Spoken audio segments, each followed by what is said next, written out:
President Obama cooling talks of strikes against Islamic State. This is What's News on WSJ Live. I'm Lee Hawkins.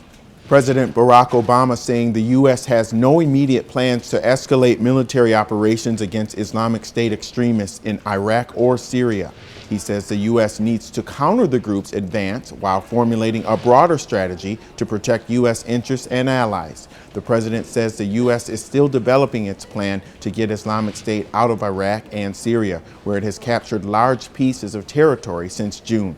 The U.S. is focused on a strategy to create an international coalition to stop the group's acts of violence. The president's comments are bringing about calls from U.S. lawmakers for the Obama administration to outline its strategy.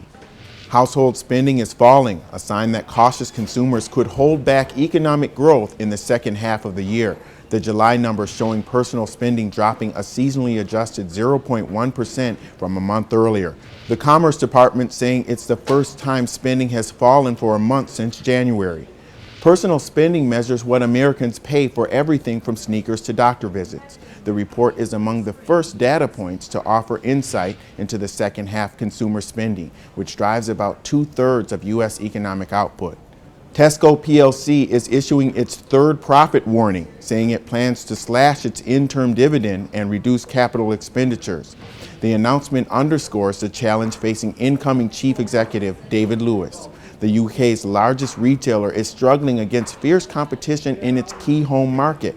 As a result, Tesco is slashing its first half dividend by 75% from last year's level. The company is also reducing its full-year capital expenditures by £400 million to no more than £2.1 billion, in part by slowing the rollout of its store refresh program.